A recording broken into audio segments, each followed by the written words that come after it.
옆 사람하고 한번 인사할 때 은혜를 잊지 맙시다. 이렇게 인사 한번 하겠습니다.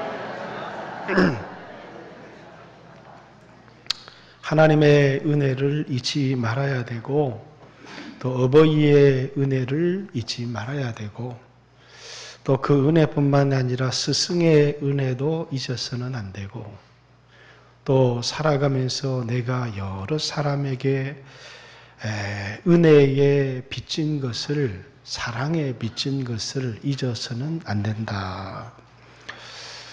저도 여러분에게 많은 사랑의 빚을 졌고, 또 여러분들도 나름대로 여러 사람들에게 많은 사랑의 빚을 졌을 것입니다. 그 사랑의 빚을 기억하고 바른 삶을 살아가는 성도들이 되었으면 좋겠습니다.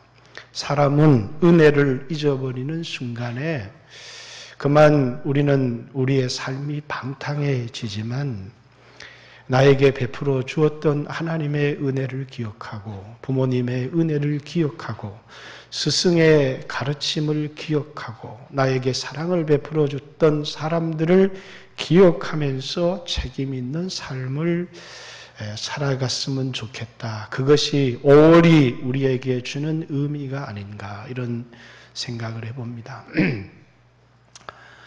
마태복음 19장에는 어떤 부자 청년의 이야기가 나옵니다. 부자였습니다.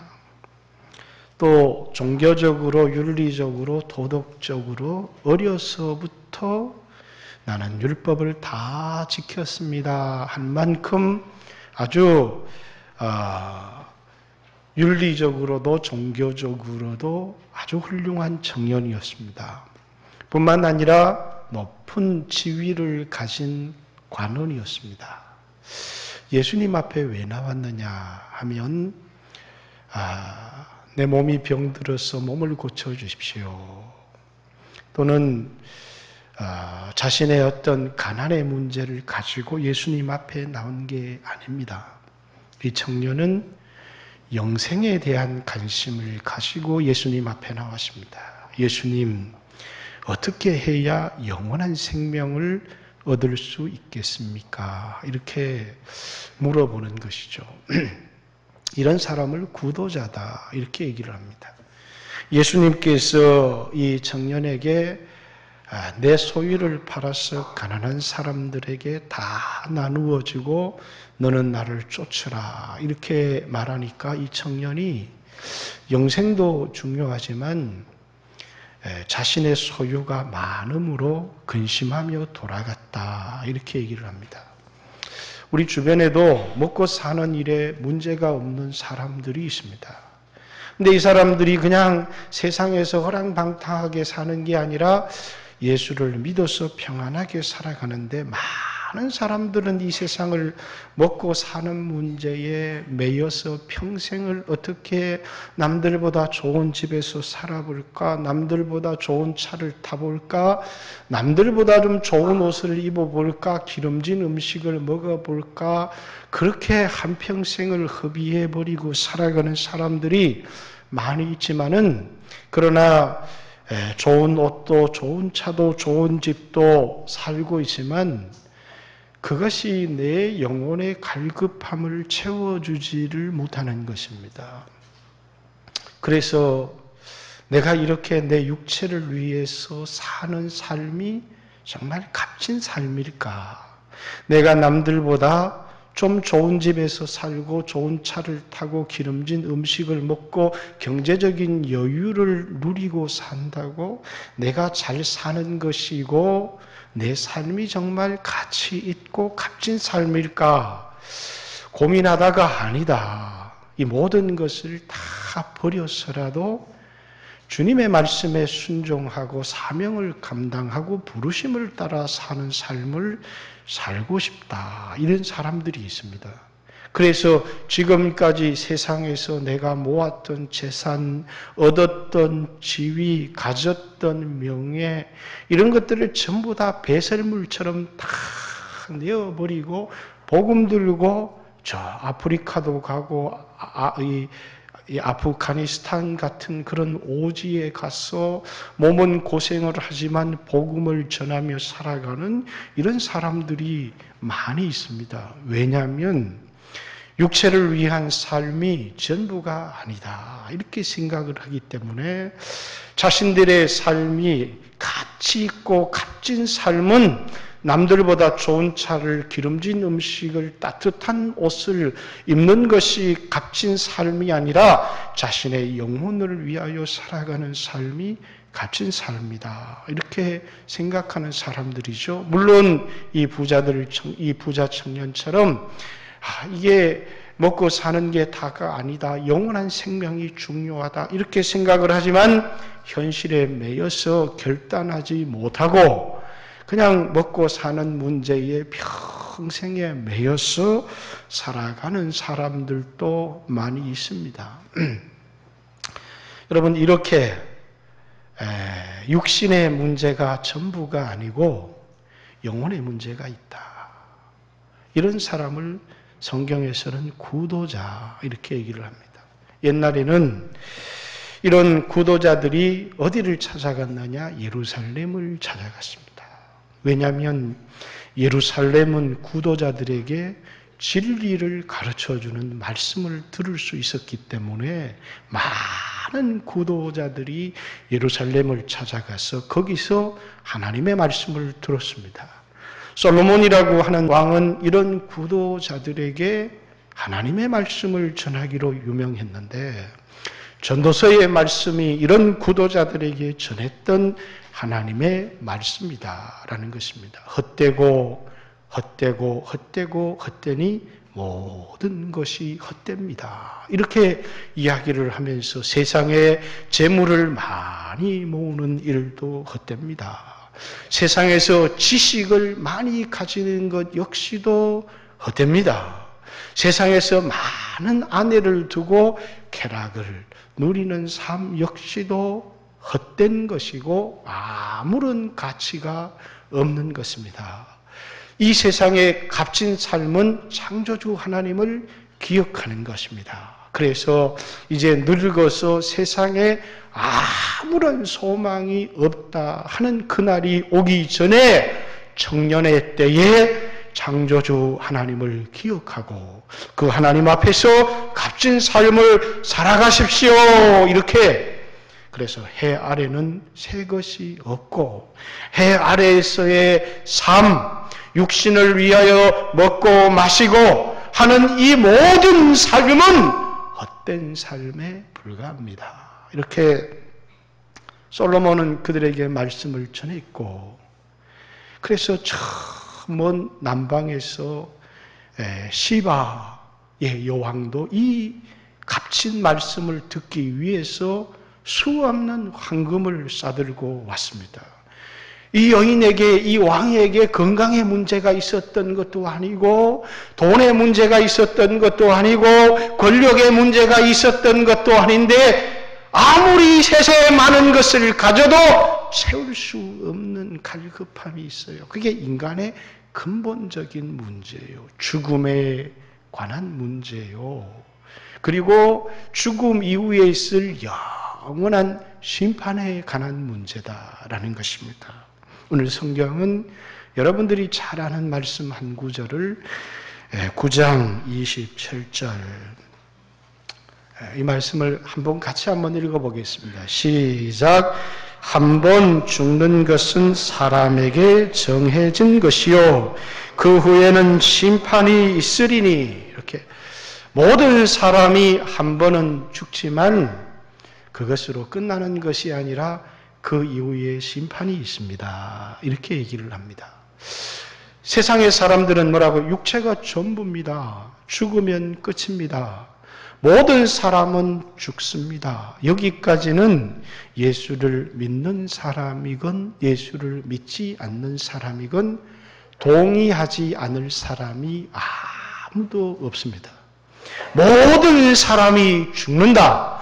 죽음은 인간의 근본적인 문제다 라고 하는 것에 동의하지 않을 사람은 아무도 없습니다.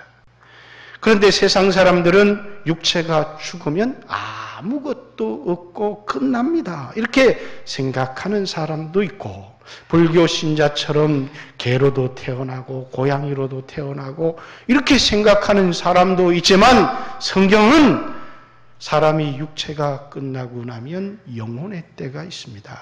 인간에게는 두 때가 있는데, 한 번은 육신의 때요, 또 한 번은 영혼의 때입니다. 육신의 때는 잠깐이고 영혼의 때는 영원합니다. 이렇게 말하면서 육체가 죽고 나면 우리는 영혼으로 하나님 앞에 서야 합니다. 이렇게 성경은 얘기를 합니다. 그럴 때 우리의 영혼으로 하나님 앞에 섰을 때, 육체를 가지고 섰을 때 난 국회의원입니다. 나는 의사입니다. 나는 선생입니다. 또 나는 뭡니다. 이렇게 다 자신의 직업이나 자신의 지위를 가지고 내가 이런 사람입니다 라고 말할지 모르지만, 그 모든 것을 벌거벗어 버리고 이제 영혼으로 우리는 하나님 앞에 서게 될 때, 이 땅에 우리는 영혼의 모습을 볼 수가 없어요. 저 사람의 영혼이 어떠한지 보이지 않습니다. 단지 이 세상에 우리의 영혼의 모습을 볼 수 있는 시간이 있다면 하나님 앞에 예배할 때 우리는 하나님 앞에서 내 영혼의 모습이 비추어지는 것입니다. 여러분, 하나님 앞에 나갈 때 나는 부자입니다. 그것으로 당당하게 나갈 수 있습니까? 하나님 앞에 나갈 때는 자신의 영혼의 모습, 내가 부자요, 세상에서는 내가 행세를 하는 사람이요, 또 다른 사람에게는 내가 마치 거룩한 사람인 것처럼 그렇게 위선적인 모습으로 사람들 앞에 보이려고 설 수 있을지 모르지만, 하나님 앞에서는 그럴 수가 없는 것입니다. 그래서 영혼의 삶이라는 것은 하나님 앞에서의 삶입니다. 사람 앞에 보이려고 하는 삶은 항상 위선적인 삶이 되어질 수 있지만, 영혼으로 사는 삶은 뭐라고요? 하나님 앞에서. 그래서 칼빈 같은 사람도 고람되오, 하나님 앞에서 내 모습이 어떠하냐 하는 것입니다. 그런데 인간의 근본적인 문제는 뭐더라는 거예요? 하나님 앞에 서고 나니까 부자든 가난한 사람이든 배운 사람이든 못 배운 사람이든 다 하나님 앞에 죄성을 가진 죄인이라는 거예요. 그래서 심판을 받는다. 이 땅에 육체가 있을 동안에는 하나님이 우리에게 은혜를 주셨어요. 모든 사람에게 은혜를 주셨어요. 그것을 일반 은총이다, 이렇게 얘기합니다. 죄인에게나 악인에게나 못된 사람에게나 착한 사람에게나 다 햇빛을 주시고 공기를 주시고 물을 주시고, 그래서 이 육체가 살아가는 데는 악한 사람이라고 해서 불편함이 있는 것이 아닙니다. 악인에게도 똑같이 신선한 공기를 주시는 것이고 만나는 음식을 주시는 것이고, 우리 같으면 이 악인에게는 숨쉬지 마 이렇게 얘기할 것 같은데, 하나님은 육체를 가진 모든 사람에게 은총을 베풀어 주신다. 이것을 뭐라고요? 일반 은총이다, 이렇게 얘기를 합니다. 그런데 우리가 육체를 떠나서 영혼으로 하나님 앞에 서게 될 때에 한 번 죽는 것은 사람에게 정해진 것이고, 그 다음에는 심판이 있다라고 할 때 이 심판은 뭐냐면 하나님이 모든 사람에게 베풀어 주었던 은총을 모조리 거두어 버리는 것입니다. 그때는 이 세상에서 우리가 느꼈던 그 어떤 고통과도 비교할 수 없는 비참한 심판을 받게 되는데, 영원한 심판이다, 이렇게 성경은 이야기를 합니다. 그런데 이 심판에서 우리가 은총을 얻을 수 있는 것이 뭐냐? 그것은 예수님을 믿어서 죄 없다, 구원을 받은 사람에게만 영원한 은총이 베풀어진다는 것입니다. 인간에게 근본적인 문제는 뭐라고요? 영혼으로 하나님 앞에 서게 될 때 심판, 내가 가진 죄 때문에, 내가 가진 죄성 때문에 하나님의 심판대 앞에서 영원한 형벌을 받게 된다는 것이 인간이 가지고 있는 근원적, 근본적 문제다라는 것입니다. 예수님이 이 세상에 왜 오셨느냐? 또 한 구절의 성경을 읽겠습니다. 9장 22절, 9장 22절. 같이 읽습니다. 시작. 율법을 따라 거의 모든 물건이 피로서 정결하게 되나니 피 흘림이 없은즉 사함이 없느니라. 이렇게 얘기를 합니다. 자, 이 말씀만 보면 되지만 이 앞에 있는 말씀은 제가 참고로 읽어드리겠습니다. 19절부터 모세가 율법대로 모든 계명을 온 백성에게 말한 후에 송아지, 염소의 피와 및 물과 붉은 양털과 우슬초를 취하여 두루마리에게도 온 백성에게도 뿌리고 이르되 이는 하나님이 너희에게 명하신 언약의 피라 하고 또한 이와 같이 피를 장막 섬기는 일에 쓰는 모든 그릇에 뿌려서 피로서 모든 것을 깨끗하게 했다. 이렇게 얘기를 합니다. 피가 발려지는 곳마다 깨끗해진다는 거예요. 그런데 여기 오늘 염소나 황소의 피로 우리의 영혼의 죄를 깨끗게 할 수 있느냐? 지난주에 설교에 뭐라고요? 염소와 이런 황소의 피가 우리의 육체를 정결하게 하는 육체의 예법은 되어도 그것이 우리의 양심을 깨끗하게 해서 살아계신 하나님을 섬기게 할 수는 없다는 것입니다. 오직 그리스도의 피가 너희 양심을 죽은 행실에서 깨끗하게 해서 살아계신 하나님을 섬기게 하지 못하겠느냐. 이렇게 말한 것처럼 오직 우리가 영혼으로 하나님 앞에 서게 될 터인데 우리의 영혼을 깨끗하게 하는 것은 염소와 황소의 피가 아닌 뭐라고요? 예수 그리스도의 피가 아니면 우리의 영혼을 깨끗게 할 수 없다는 겁니다. 그게 23절 보십시오. 잘 읽어보세요. 그러므로 하늘에 있는 것들의 모형, 이 땅에 있는 것들입니다. 이런 것들로서 염소와 황소의 피로서 정결하게 할 필요가 있었으나 모형은 육체의 것은 땅에 있는 것은 황소와 염소의 피로 정결하게 할 필요가 있었으나 하늘에 있는 그것들, 하늘에 있는 성소, 또 우리의 영혼들은 이런 것들보다 더 좋은 제물로 할지니라. 더 좋은 제물이 뭡니까? 예수 그리스도의 피. 염소와 황소의 피가 아닌 예수 그리스도의 피로 우리를 정결케 할 수 있다. 이렇게 피는 죄를 씻습니다. 성경에 어떻게 우리의 영혼의 죄를 씻을 수 있을까? 많은 사람 구도자들이 예루살렘에 가서 하나님의 말씀을 듣고 그리고 살아계신 하나님을 만나고 자신이 죄인이라는 것을 깨닫고 이제 예배의 자리에 가서 피로써 하나님 앞에 제사를 드리고 났어야 자신의 영혼이 평안함을 누리고 자신의 영혼이 구원을 얻었다. 많은 사람들이 이 세상을 살아가면서 나는 아무 문제가 없습니다. 이렇게 얘기를 합니다. 뭐가 문제가 없다는 거예요? 돈 문제 없습니다. 건강에 문제 없습니다. 부부 문제 없습니다. 자식 문제 없습니다. 문제 없어요. 그러나 영혼의 문제가 없습니까? 죄의 문제가 없습니까? 예수의 피가 아니고는 하나님의 아들의 죄 없는 하나님의 아들 예수 그리스도의 피가 아니면 우리의 영혼은 정결케 할 수가 없다는 거예요. 예수님이 이 땅에 오셔서 우리의 육체의 문제도 들어주십니다. 우리의 병도 고쳐주시고 부부관계도 믿음이 좋아지면 화목해지고 또 말씀으로 믿음의 가정이 되면 자녀들도 올바르게 자라고 하지만 예수님의 피는 우리의 영혼을 죄로부터 정결하게 합니다.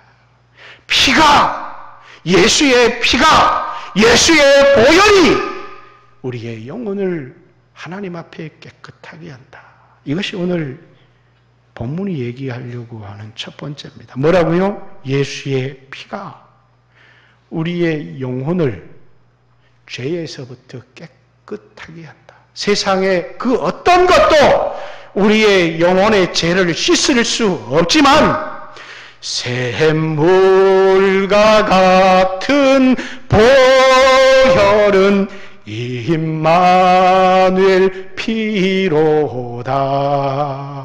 그 샘의 죄를 씻으면 정하게 되겠네. 예수의 피가 아니고는 세상의 그 어떤 것으로도 우리의 영혼의 죄를 씻을 수가 없다라는 것입니다. 우리의 근본적인 문제를 해결할 수 있는 것이 없다 그 말입니다. 또 하나 구절을 보겠습니다. 오늘 여러분들은 이 세 구절만 기억하고 다른 구절은 그 구절을 설명하는 구절이기 때문에 18절 같이 읽습니다. 시작. 이러므로 첫 언약도 피 없이 세운 것이 아니니 이렇게 얘기합니다. 첫 언약. 자, 어떻게 피로 세웠느냐? 앞에 보십시오. 16절. 유언한 자가 죽어야 되나니 유언은 그 사람이 죽은 후에야 유효한즉 유언한 자가 살아있는 동안에는 효력이 없다. 유효하다는 것과 효력이 없다. 유언한 사람이 죽어야 효력이 발생을 하고 유언한 자가 살아있으면 아무런 효력을 발생하지 않는다. 이 말이 무슨 말이냐? 유언이라는 말과 언약이라는 말은 같은 말입니다. 일단 구약에 우리는 여러분 집을 사거나 계약을 할 때 계약서를 쓰면 효력을 발생합니까?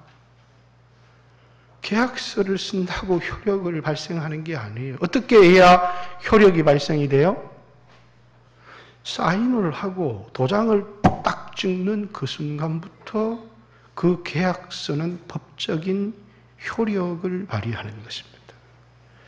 똑같이 첫 언약도 모세가 중보자가 되어서 이스라엘과 하나님 사이에 맺었던 언약도 출애굽기 24장에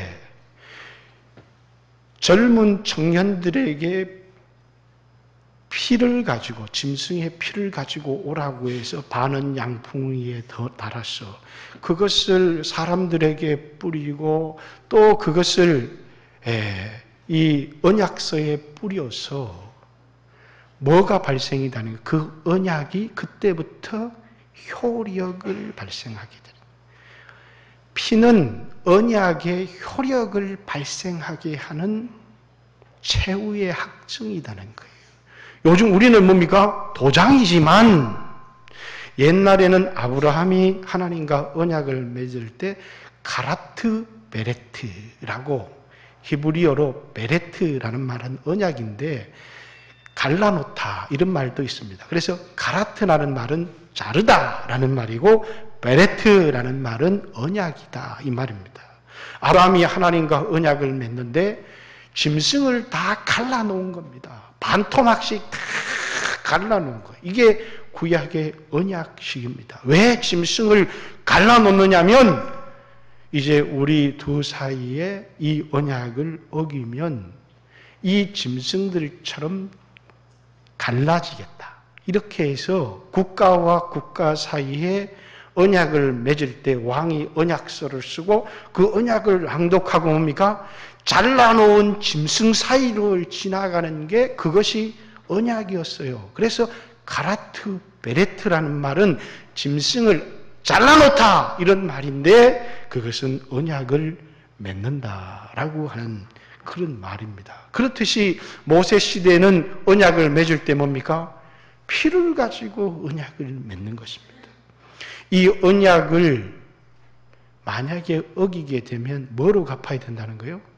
피로써 갚아야 된다. 피에 생명이 있기 때문에 만약에 이 언약을 어기게 되면 피로써 이 언약을 어긴 것에 대한 값을 치르라는 것입니다. 예수님이 왜 피 흘리셨습니까? 우리가 첫 번째 언약을 어긴 것의 대가를 지불하기 위해서 예수님께서 피값을 지불하셨다. 15절 같이 한번 읽습니다. 시작. 이로 말미암아 그는 새 언약의 중보자시니 이는 첫 언약 때에 범한 죄에서 속량하려고 죽으사. 여기까지요. 자, 예수님의 십자가의 의미는 우리가 모세의 율법을 어긴 것에 대한 첫 언약도 뭐로 맺었다고요? 피로서 맺었지 않느냐는 거예요. 언약을 어겼으니까 피로서 갚으라는 것입니다. 예수님이 십자가에 피 흘린 것은 우리가 첫 번째 언약을 어긴 것에 대한 대가를 피로서 지불하시고, 그리고 15절 뒷부분에요. 부르심을 입은 자로 하여금 영원한 기업의 약속을 얻게 하려 함이라. 영원한 기업의 약속. 부른 자들에게 영원한 기업의 약속. 이게 뭡니까? 새 언약. 자, 새 언약도 뭐로 세웠다고요? 피로써 세웠습니다. 첫 언약도 피로써 세웠고 두 번째 새 언약도 피로써 세웠는데 첫 번째 언약은 행위 언약이다. 그 말입니다.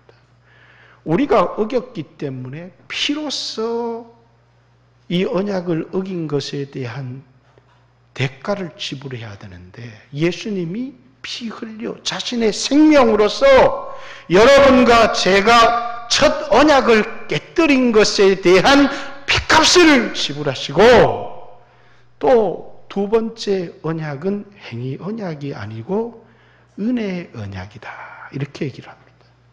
우리에게 어떤 행위도 요구하지를 않았어요. 그러니까 우리 입장에서는 이 언약을 어길 가능성이 전혀 없어요. 그런데 이 언약은 어기면 누가 어기는 거예요? 이 언약을 하신 하나님이 어기는 거예요. 그런데 왜 하나님이 피로써 언약을 하셨습니까? 이 언약은 반드시 지켜질 것이다. 그 언약은 무엇입니까? 다시는 우리의 죄를 기억하지 아니하겠다라는 것입니다. 동에서 서가 먼 것처럼 너희를 너희의 죄에서 멀리 하겠다는 거예요. 다시는 죄를 우리에게 묻지 않을 것이고 그리고 죄를 우리에게 돌리지 않을 것이고 우리의 죄를 다시는 기억하지 않을 것이다. 그리고 우리에게 성령을 주셨어. 우리의 힘으로 우리의 능력으로 하나님의 법을 지키며 살아가는 것이 아니라 하나님의 능력으로 살아가게 하겠다. 옛날에는 돌 위에다가 하나님의 말씀을 기록해 주었지만 이제 성령으로 너희 심령에 하나님의 말씀을 기록하겠다. 이것이 뭡니까? 하나님의 우리에게 주신 언약인데 이 언약은 우리에게 어떤 행위도 요구하지 않습니다. 단지 피로써 언약을 맺은 이유는 하나님이 이 언약을 반드시 지키겠다고 하는 하나님의 목숨을 걸고 지키겠다는 것이고 그리고 하나님은 피로써 이 언약을 맺었을 뿐만 아니라 보증으로 우리에게 성령을 주셨다. 이렇게 얘기를 합니다. 보증물까지 주신 거예요. 성령을 우리에게, 자기 자신을 우리에게 보증으로 우리에게 내어주셨다. 그래서 우리로 하여금 이 세상을 살아갈 때 뭘 가지고 살아가라고요? 하나님의 약속을, 하나님이 우리에게 새로 주신 언약을 붙들고 살아가라 하는 것입니다. 자, 본문을 요약해 보겠습니다. 본문은 이런 얘기를 하고 있습니다. 우리의 근본적인 문제는 병드는 것도 문제고, 가난한 것도 문제고, 배고픈 것도 문제고, 육신의 문제도 있지만 근본적인 문제는 영적인 문제요, 하나님 앞에 서게 될 때 영원한 형벌을 받는다는 것이 우리의 근본적인 문제입니다. 우리에게 일반적인 은총을 주었지만은 예수님을 믿지 않고는 하나님 앞에 섰을 때 우리에게 특별한 은총을 얻을 수는 없습니다. 그 얘기를 하는 것입니다. 그리고 이제 예수의 피는 우리로 하여금 하나님의 보좌 앞에 섰을 때 심판을 받지 아니하고, 그래서 요한복음 5장 24절에 보면 나를 믿는 자는 심판을 받지 아니하고 하나님의 생명으로 옮겼다. 이렇게 성경은 얘기를 합니다. 예수의 피는 우리로 하나님의 심판을 면하게 할 뿐만 아니라 이제 이 예수의 피를 믿고 하나님의 은혜의 보좌 앞에 나갈 수 있는 사람은 내가 이 세상을 살아갈 때 육신의 문제에 관해서도 하나님, 먹고 사는 문제는 네가 알아서 해라. 병든 문제는 네가 알아서 해라. 내가 너희 영혼의 죄를 위해서 십자가에 피 흘려줬으면 그만이지 먹고 사는 문제까지 내가 너희를 책임져야 되냐, 이렇게 말씀하시는 게 아니라 이제 그 은혜를 입은 사람들이 하나님의 은혜의 보좌 앞에 나가서 기도하면 뭐라고요? 먹을 것, 마실 것, 입을 것, 너희에게 이 모든 것이 있어야 되는 줄을 아시느니라 하시면서 우리의 모든 필요를 공급해 주신다라는 것입니다. 이것이 하나님이 우리에게 주시는 뭐라고요? 은혜라는 거예요. 그래서 때를 따라 돕는 은혜가 있는 것입니다. 그 은혜를 얻기 위해서 피를 힘입어서 대제사장이신 예수 그리스도를 의지해서 오늘 하나님의 은혜의 보좌 앞에 나가라. 이렇게 히브리서는 우리에게 권면하고 있는 것입니다. 우리의 영혼이 속죄를 받는 은혜뿐만 아니라 이 땅의 육체를 가지고 살아갈 때도 우리를 도와주시는 그런 은혜를 경험하게 하신다라는 것입니다. 뿐만 아니라 우리로 하여금 뭘 의지하고 살아야 되느냐. 사람들은 돈을 의지하고 이렇게 살아갈 수 있지만 하나님의 약속이 얼마나 확실하고 분명한 것인지, 구원에 대한 약속, 우리를 책임져 주시고 버리시지 않겠다고 하는 하나님의 이 약속이 얼마나 분명하고 확실한 것인지를 뭘 통해서요? 자신의 목숨을 걸고 피를 걸고 보증으로 약속해 주셨다는 거예요. 하나님이 모르겠다 이렇게 해버리면 우리는 하나님의 약속을 믿었다가 닥쳤던 게 지붕 쳐다보는 모양으로 아무것도 아닐 수 있는데, 하나님은 우리가 이 세상을 살아갈 때 세상 사람들은 다 자신의 능력을 의지하고 살아가고 또 돈을 의지해서 살아가지만 너희들은 뭘 의지해서 살아가라는 거예요? 하나님의 약속을 붙들고 살아가라는 거예요. 이것이 우리에게 주실 영원한 기업이라는 거예요. 그래서 우리에게 주실 영원한 기업, 우리 15절에 말한 것처럼 영원한 기업을 약속으로 얻게 하려고, 그래서 피로써 우리에게 약속을 해주셨다는 거예요. 사람들은 하나님 말씀 못 믿어요. 약속을 어떻게 믿어요? 내 주먹을 믿지, 돈을 믿지. 하나님이 피로써 첫 번째 언약도 반드시 지킨다는 것을 피로써 언약을 맺었고, 그 언약을 지키기 위해서 우리는 그 언약을 지킬 수 없지만 예수님이 핏값을 지불하시는 모습을 보였을 뿐만 아니라 두 번째 언약도 피로써 맺었어. 하나님이 우리에게 주신 언약을 반드시 지키겠다. 그것을 뭘로요?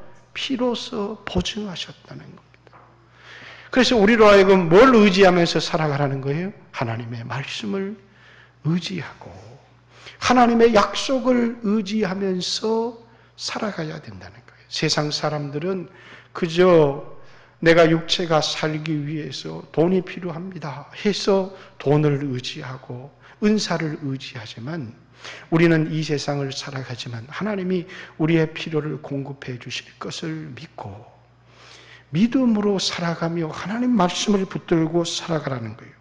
마지막 구절의 말씀만 보겠습니다. 28절 이와 같이 그리스도도 많은 사람의 죄를 담당하시려고 단번에 들이신 바 되셨고 구원에 이르게 하기 위하여 죄와 상관없이 자기를 바라는 자들에게 두 번째 나타나시리라. 자기를 바라는 자들에게 다시 오신다. 두 번째 나타나시는데 첫 번째 나타나실 때는 죄를 속량하시기 위하여 오셨지만 두 번째 오실 때는 죄와 상관없이 이 세상에서 돈을 의지하고 세상을 의지하고 살아가는 사람들이 아니라 자기를 바라는 자들에게 그들을 데리러 오시기 위하여 그들을 구원하시기 위하여 다시 이 땅에 오실 것이다. 이것을 우리에게 얘기를 하고 있습니다. 많은 그리스도인들은 다시 오실 주님을 기다리지 않습니다. 세상에 소망을 두고 세상에 취해서 살아가는 사람들이 얼마나 많은지 모릅니다. 히브리서의 기자는 우리의 문제는 영혼의 문제입니다. 예수님이 십자가에 피 흘리셔서 그 피로 우리의 영혼을 정결하게 해주셨습니다. 이 정결함을 받은 사람들은 날마다 하나님으로부터 때를 따라 돕는 은혜를 얻습니다. 뿐만 아니라 하나님이 우리에게 새로운 언약을 주셨는데 그 언약을 반드시 지키겠다는 뜻으로 우리에게 피로써 언약을 세워주셨습니다.